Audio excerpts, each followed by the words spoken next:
Shalom from Jerusalem. My name is Albert Veksler. I'm the director of Jerusalem Prayer Breakfast. And we are here with Answers for Allies program from the Friends of Zion Museum.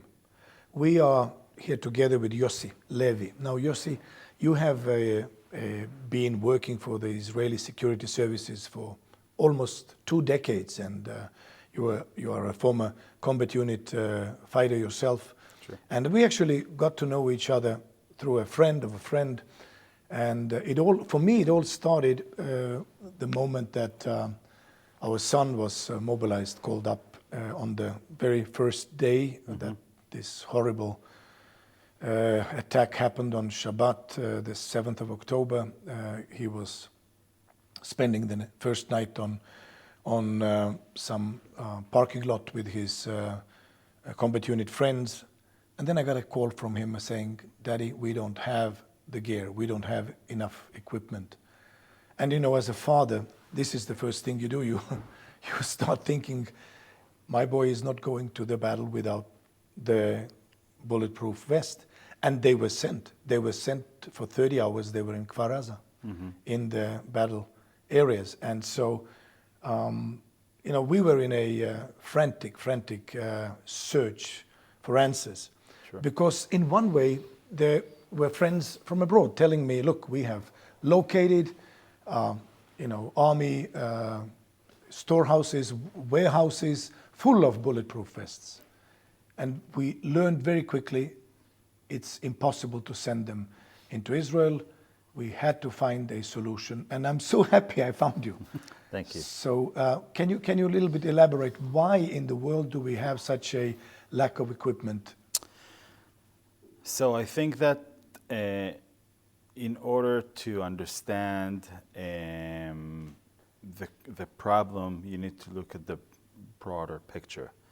The broader picture talks about a surprised attack on Israel, on its sovereignty, that resulted in the state of Israel immediately taking action and declaring a war on Gaza and Hamas. Mobilizing 350,000 men. I think this is the key word you just mentioned. The mobility of such a enormous amount of reserved manpower immediately causes, first of all, it exceeded any expectation ever in that sense, one. Two, the time frame is very tight. Everything is urgent for yesterday. As in Israel, everything is always urgent for yesterday. And you need to understand that at the end, the army is it's like a corporate. It's spread throughout. Everything happened instantly. It takes time to mobilize gear. It takes time to mobilize ammunition, equipment, etc. A lot of the units you need to remember, we are at the end of the holidays. A lot of people are home. A lot of soldiers are home. The army is usually very thin manpower-wise during those time frames. Well, the Feast of Tabernacles, Simchat Torah. Simchat Torah, all that. And Shabbat. Exactly. But again, let me understand this. There are friends in U.S. Army, backgrounds, people. They want to send in their stuff. Why in the world gets it stuck? I'll tell you. First of all, I think that there is gear in the army. Is it sufficient enough? We can argue that. Does it fit the needs of the war 2023 as it was relevant or good enough at 2006 in the Second Lebanese War? Maybe not quite so. But we need to make a separation between the good faith and the will of people all over the world to immediately send tactical or army gear to Israel. Israel and its army has, like every set organization, codes and regulation and standards and processes, and doesn't vary for military grade gear. Now, in order for any kind of gear to be imported from abroad, there are a few phases. First of all, not from all countries you are allowed to import. Other than that, not all manufacturers meet the code and the standards of the Israeli army. Made in China. Made in China, made in Europe, made in US, it depends. Okay. Let's not take China for a case study. Let's use America as a case study, Okay. for instance, because America is a good ally. There are a lot of Jewish Americans and other nationalities in the U.S. who want to contribute and support the state of Israel during a time of crisis, and people have good intentions, and people can actually load planes with military grade gear and ship it here. Does it meet the code? We don't know. It needs to be approved in Israel. So there are processes that needs to take place. Now, what happened is, in a war, the war doesn't happen only on the battlefield. The war also happens in the background, in the sense that you immediately need to adapt and change your protocols to be able to support the amount of needs that you need to provide to the soldiers. With that being said, the army cannot allow any type of vest, any type of ceramic plate, just because it's new, to be adopted and used by its soldiers. That's the accountability that the army has for its soldiers. Now,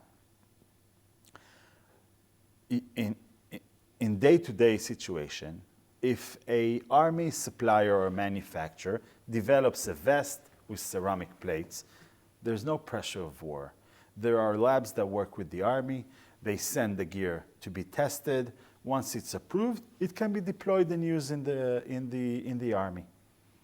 What happened here is that those processes needed to work in a much greater and faster scale. Now, everybody that has a good intention can send 50 vests to a reserved unit in the Golan Heights, but that's not how things work. So as the war progressed, they also started to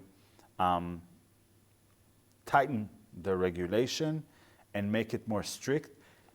What guides them, and that's a very important piece to understand, what guides the army in the process of approving products is their accountability to the safeguard of their security soldier. of the boys. But again, as a parent, you can understand the frustration, because I mean, Definitely. we hear about thousands of bulletproof vests being held. Yes. We hear about gear, tactical gear being held at the customs or wherever these bottlenecks were. And I mean, in a way, we saw how also Israeli parents started to organize. Right. Somebody knows somebody in the United States. They would, send the stuff to their homes. They would come over from the United States. Yeah. It's somehow it is working, but it's so complicated. It's slow, and I would say, nerve-wracking. It's nerve-wracking. I agree with you. And the reason for things to get stuck in custom is very simple. First of all, if people make donations and they donate to buy gear in the U.S., and those donations, it doesn't matter if it's from money that was raised in the U.S. or money that was raised in Israel or elsewhere. Once the gear is being painted as a donation funding, the army has the first right to take those goods. And to use them as they see fit. As they see fit. Okay. It means that you can raise as much money as you want with the intention to bring gear specifically to your son or your loved one's units. The money will not intentionally go there. That's one route that needs to be understood. Well, it's a war, and I understand that logic. And they are using that logic. The second path is, there are companies in Israel who, not because it's a war, on daily basis importing army gear and utilizing them, and they are approved by the IDF. So It's an end user who's approved by the IDF, so they can bring goods in.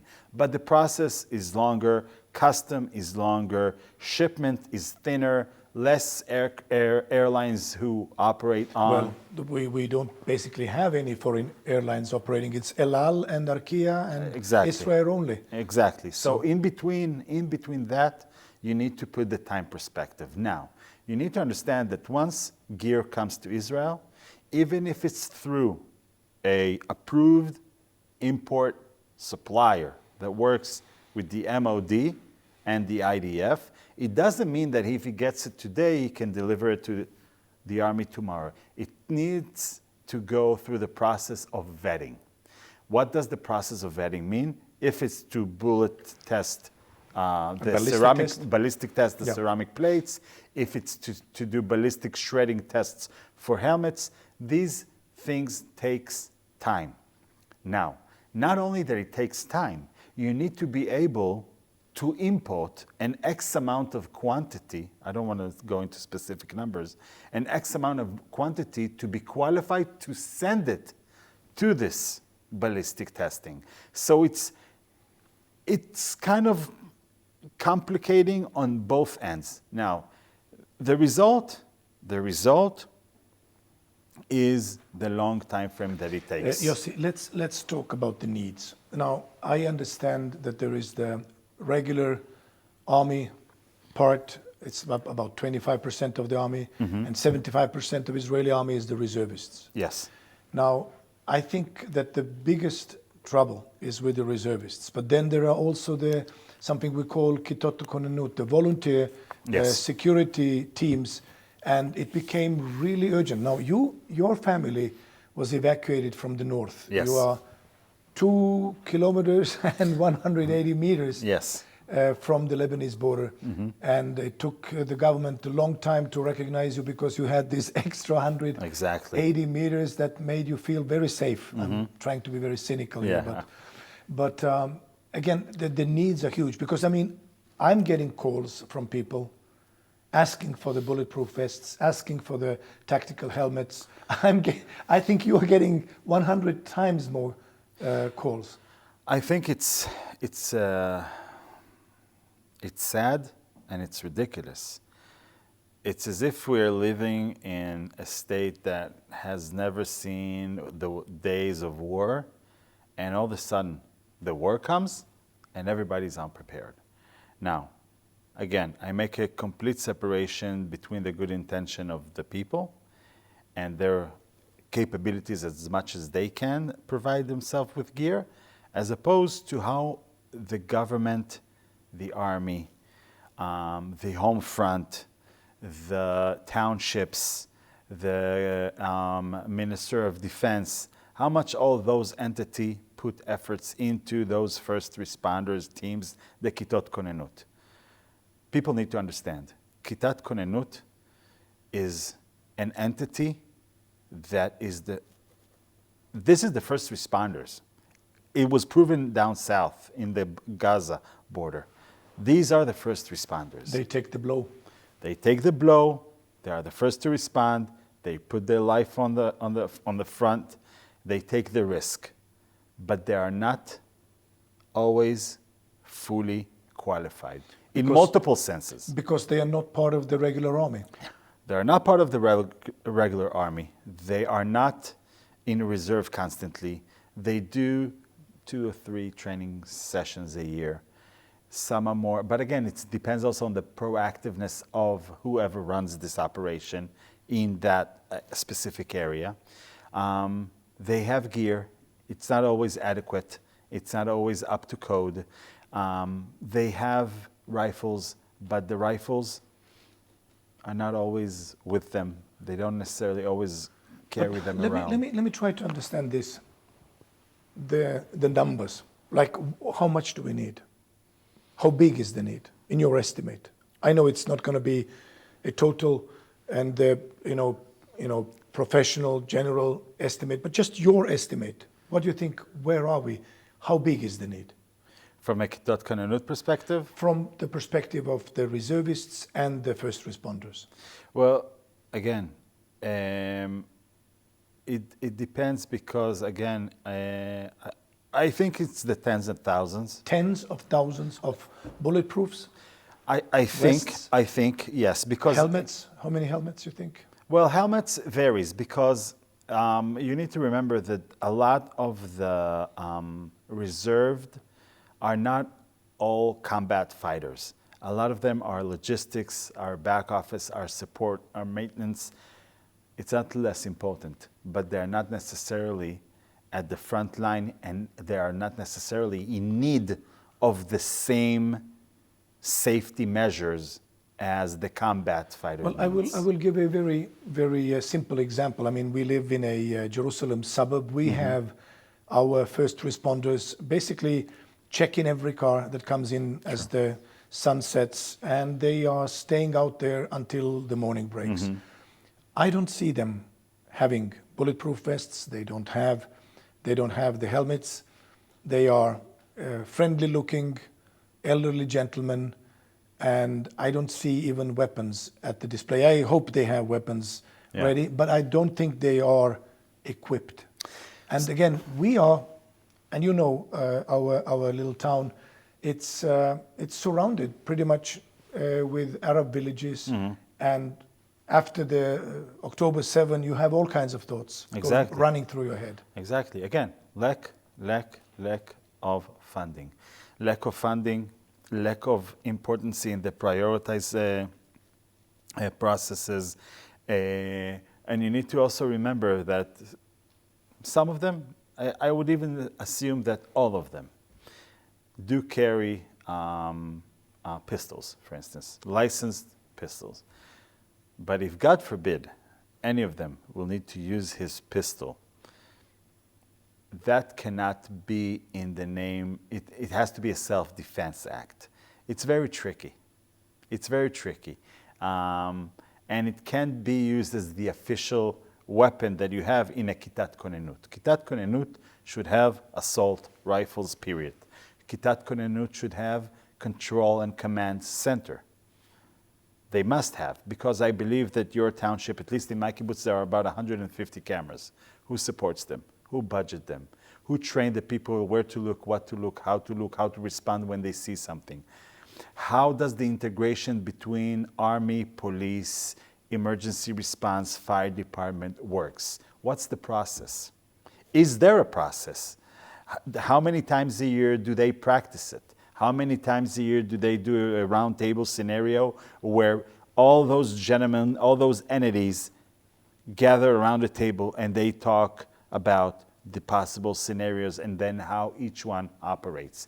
These are things that I won't say that they are not, does not exist. They exist, but they are not done properly. Well, and again, you know, people before October 7 didn't think certain scenarios were even possible. True. But October 7 has forever changed Israeli mindset, the way how we live here.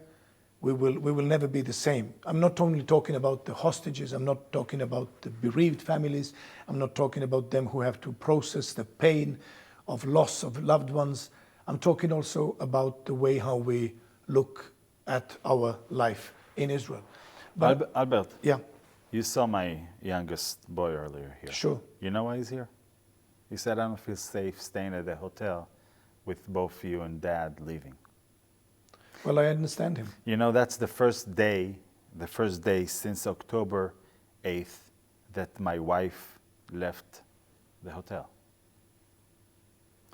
So people are where they're at personally, and it's justified. Well, let me just insert here that you are an evacuated family from the north. Yes. You have been evacuated to southern central Negev location. And I mean, there are so many things that we have been discussing with you, uncertainties and needs that such communities like your kibbutz community has. But there are also things that we need to really address before we close today. Please. Because I think that we have many viewers that really want to help. Now, I'm so thankful that I found you.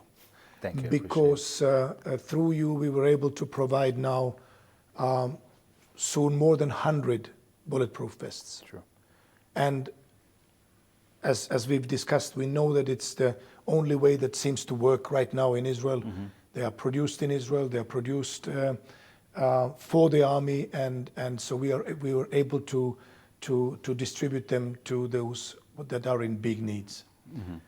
But yeah, go ahead. I think to touch on this point, and especially, and I'm addressing basically your audience and people that has a good faith and they want to help and they want to contribute. I want to emphasize that there needs to be a very clear understanding between what is a must-have and what is a nice-to-have.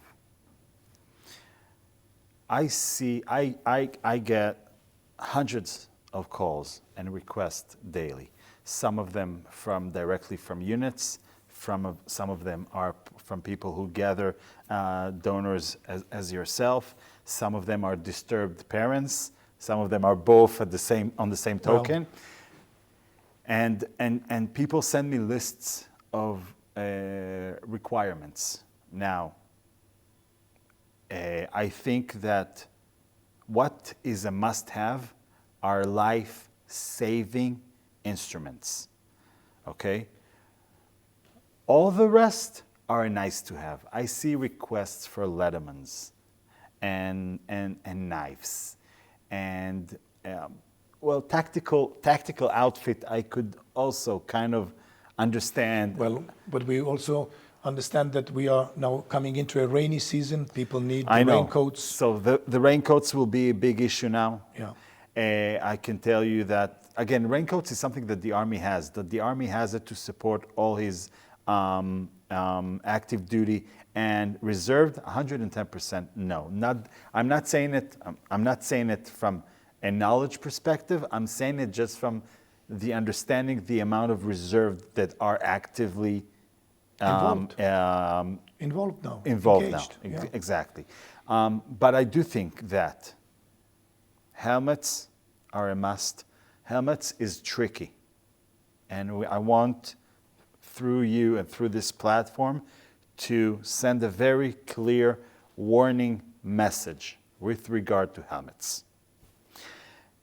The process of approving helmets for the IDF, tactical helmets, is very complicated, and it's very, very highly probability that if somebody made a donation of helmets to a active duty, sadirnikim unit, it will be very hard for them to accept it. Well, they will be stuck, definitely. They will be stuck.